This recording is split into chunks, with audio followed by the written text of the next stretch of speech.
E aí, galera, oitavo ano, estamos fechando aqui o ciclo do Pedro II, ou segundo reinado, na pessoa do imperador Pedro II. O imperador tem uma família, o imperador ele foi exilado com a sua família. Toda vez que a gente fala aula de história, a gente fala assim, para fechar esse ciclo, o imperador foi exilado e vai morar na Europa, bacana, tá. E o que aconteceu com a família do Pedro II?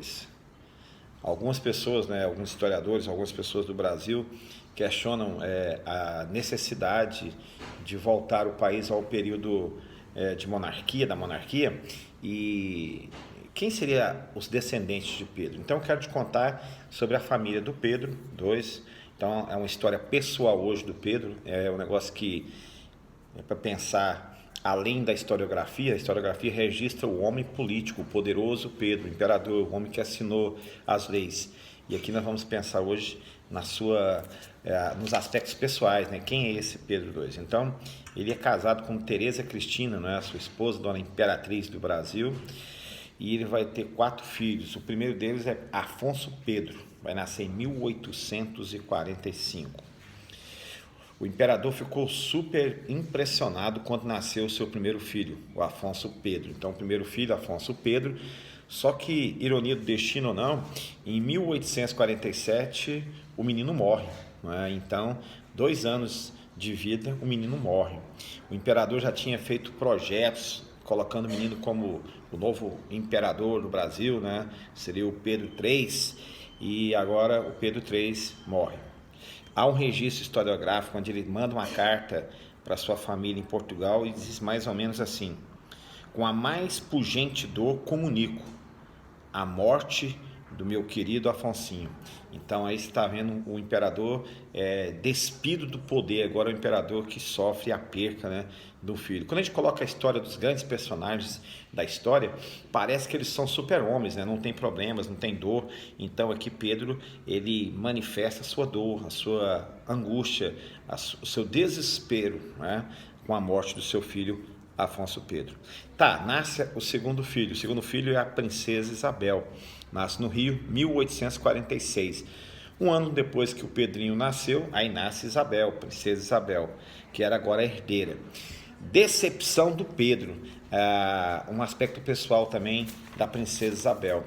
Ela era caseira, era dada a paixão pelo lar, e isso não trazia alegria ao coração do seu pai. O pai esperava uma imperatriz forte que fosse apaixonada pela política, mas o contexto da época, né, a cultura caseira, então fez a menina que ficou a vida toda estudando para ser a imperatriz, e essa menina então casa-se com 18 anos, mas ela traz essa decepção porque ela foi marcada por uma historiografia doméstica, apesar de ter 2 grandes efeitos históricos na vida da princesa Isabel. O primeiro é a lei do ventre livre, 1871. 1871, princesa Isabel vai criar a lei do ventre livre. É uma lei muito doida, né? Como é que é essa lei? Todo escravo nascido, o filho de escravo nascido na senzala, ele não é escravo agora, ele é livre. Embora sua mãe seja escrava, ele é livre. Então vai ter uma dicotomia dentro da senzala. Alguns são livres, alguns são escravos. Mas a lei do ventre livre, então, é aquele menino que nasceu só por fato de nascer, filho de um escravo, não seria mais escravo. Então, bacana. Na prática, a lei não funcionava bem, mas ela é marcada por essa lei.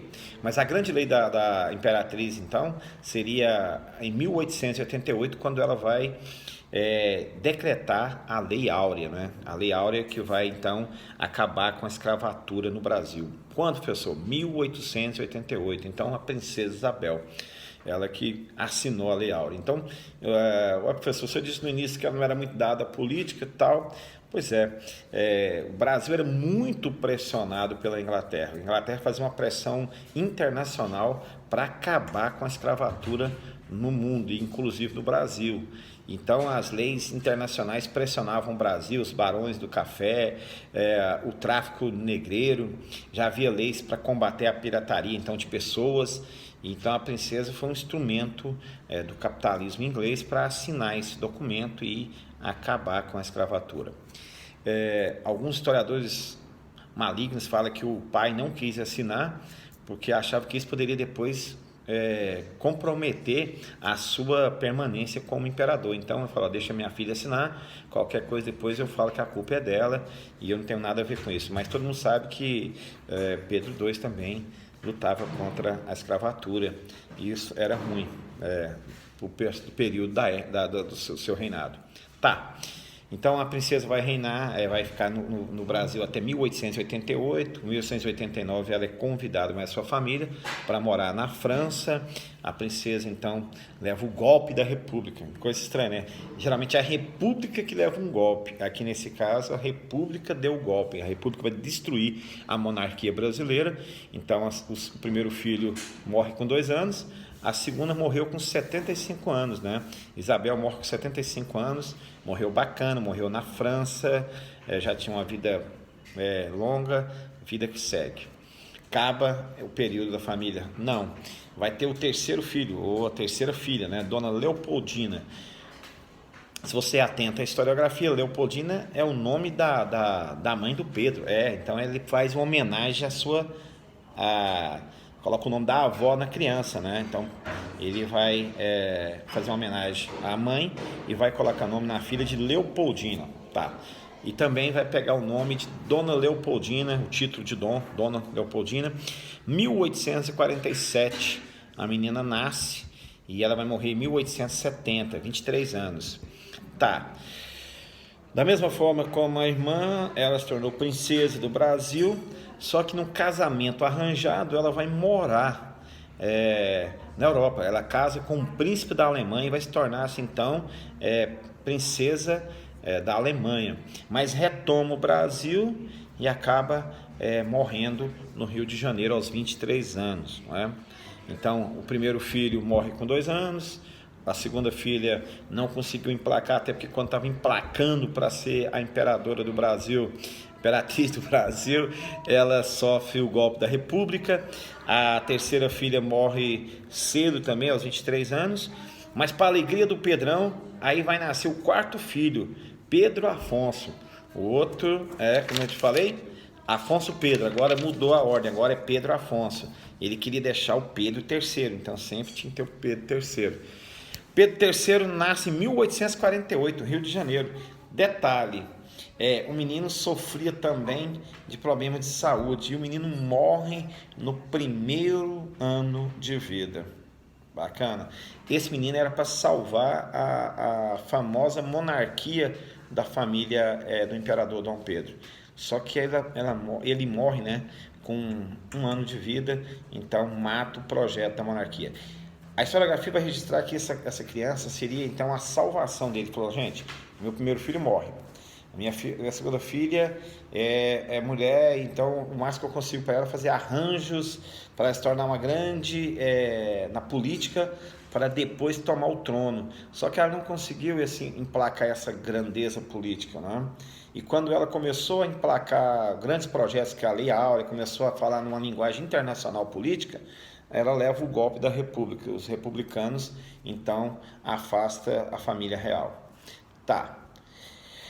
Nasce, então, Leopoldina, a Dona Leopoldina também começando a emplacar uma política internacional, princesa, né, da Alemanha, retoma o Brasil para começar a organizar essa nova estrutura política dela.